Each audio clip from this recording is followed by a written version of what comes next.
Hey there girls, boys, and all you wonderful people who lie somewhere between.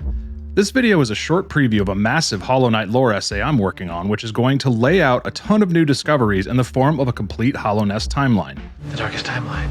I'm making this video because the section on environmental storytelling ended up becoming so involved that I thought it could stand on its own, as well as hopefully drum up something of an audience by the time the full video is released.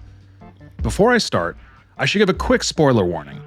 Though this is a short video, it will be spoiling a couple of mid-game areas in some of the lore of Hollow Knight. If you've already played the game or are otherwise cool with that, come along with me as I take a look at the phenomenal environmental storytelling of Hollow Knight. Eric. In case any of y'all are unfamiliar with the term, environmental storytelling is the art of conveying story to players strictly through the design of a game environment. The earliest example I can think of is found in Metroid 2. In that game, you play as intergalactic bounty hunter Samus Aran, who accepts a government contract to exterminate the creatures known as Metroids. The Metroids are unstoppable predators who travel from planet to planet, killing... Wait, that's not right. What?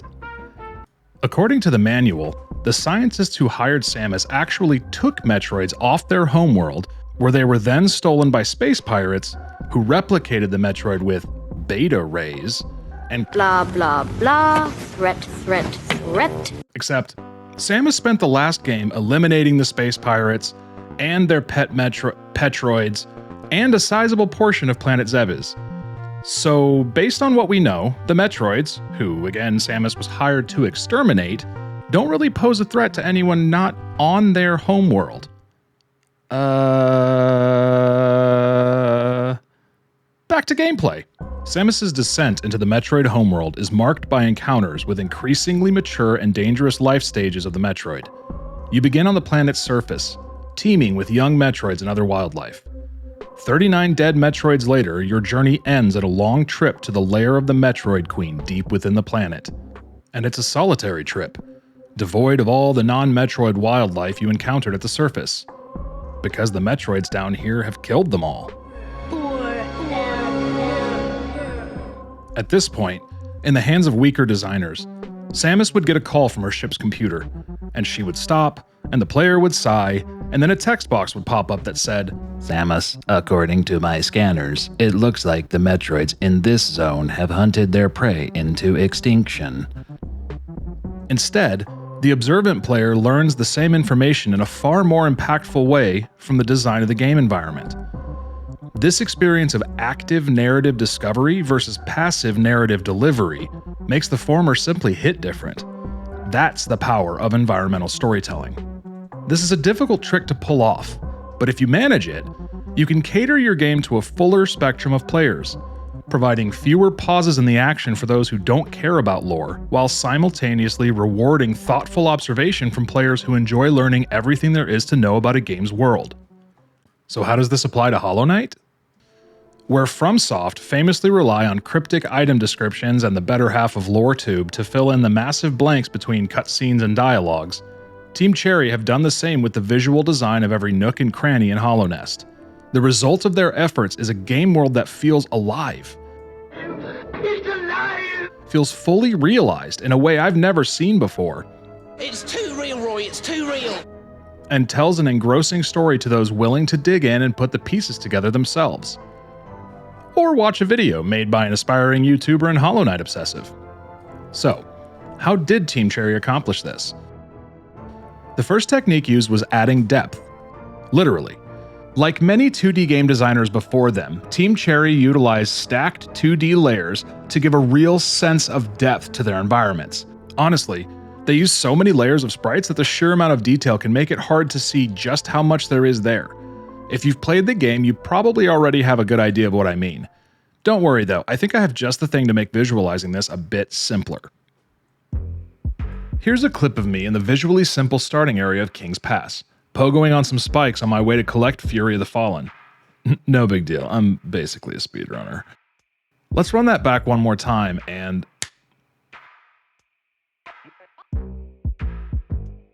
Oh, check out all those layers.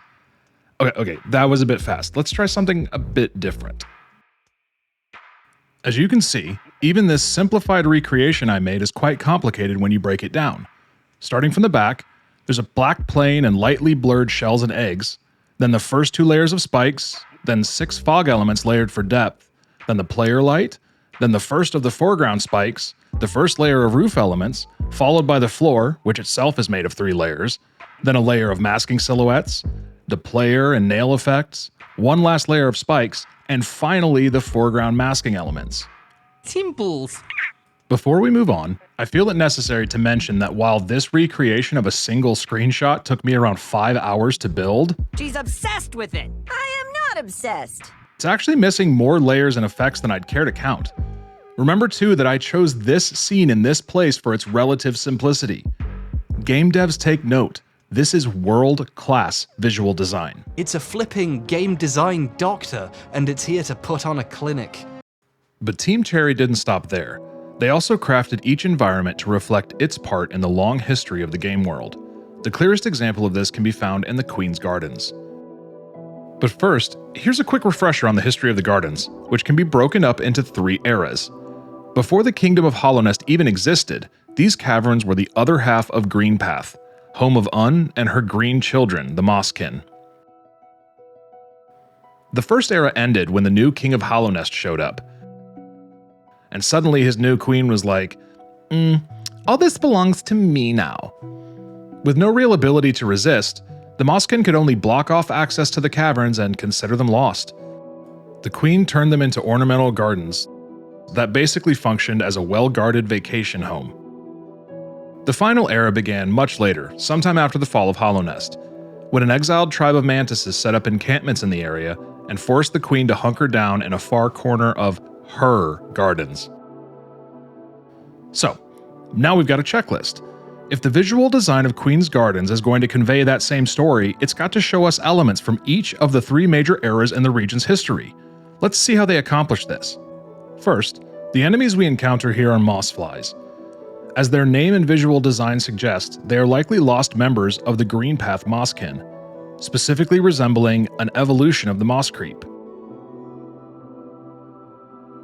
They and the similar undergrowth, seen here with pale glowies instead of the green glowies of Un, are testaments to the region's pre-Hallownest history, so we can check that off the list. The next stage of this area's history belongs to the Queen, aka the Root, aka the White Lady, AKA Winnie the Bitch, AKA Brown Lightning. and we can see her signature plants and roots all over the shop. Partially buried under all that plant life is the ruined architecture, which helps to convey that this area was at one time an ornamental garden, which has long since been reclaimed by flora run rampant. Era 2? Check. And finally, at the bottom of the room we see evidence of the most recent changes to the area. Telltale signs of the Trader Mantis occupation. Check. One last detail of note is what I like to call God particles. God particles can be found in every area and indicate through their color, duration, size, and motion which higher power rules an area and just how strong that power is. Here, the God particles are white, short-lived, rather dim, and flow gently upwards. This tells us that the White Lady is still the reigning higher power here, but that her sway over the area is weak. So there you have it.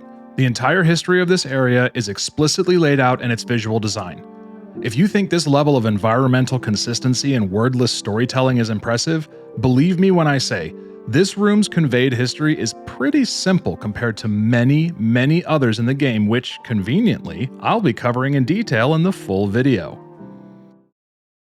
So, to recap, Hollow Knight's environmental storytelling is, it's pretty good. I hope I was able to show even the Hollow Knight lore veterans among you something new. Or at least give you a deeper appreciation for the masterful work that went into crafting this game. I hope too that this brief preview has you excited to check out the full video, which is going to cover the entire timeline of Hollow Knight and bring to light a bunch of new lore, including why it is that the acid has spread from Yzma's Grove across the entirety of Hallownest, the location of the Queen's original home before the King arrived, and the real reason for the Hollow Knight's impurity, just to name a few. In lieu of the standard thanking of the Patreon supporters, which is sort of impossible when you don't have a Patreon, I'll end the video with some real talk, in case any of you are also struggling to finish a large project. I've been working on the full Hollow Knight timeline essay for about 3 months now, and sustaining that kind of effort requires both dedication and a lot of confidence. When you're writing your first script, recording yourself for the first time, and learning how to edit video from scratch, there are times when it's really hard to ignore that inner critic who tells you that you're wasting your time, that no one will want to watch your video, and that maybe the reason you can't find anyone talking about what you've uncovered is that you're entirely full of shit. Oh, who wants to be a person who is wrong? Then, before you know it, you can't stop hearing, adult-diagnosed ADHD and decades of baggage proudly present the ultimate self-sabotage collection. 38 familiar favorites from recent chart toppers, like What Makes You Think You Deserve Success or Not a Real Queer, to those nostalgic jams you've loved your whole life. So much potential. Why try again? Unfinished project medley. If you give up now, we'll throw in internalized homophobia's greatest hits at no extra charge. When that crap starts again, well, now I can point to this video and change the channel. Is that a good motivation? I don't really know, but it got me here. And even if I never make another video, at least I'll have that. So thank you, genuinely, for watching this video and helping me silence that asshole voice. And if anyone watching this video right now is under attack from that same inner critic, I want you to know that you can finish that project. As hard as it is, and I know it's hard, all you have to do is refuse to give up. Refuse to stop trying, and you will finish it. That's how I finished this. Until next video, stay safe, stay weird, and maybe go play some Hollow Knight.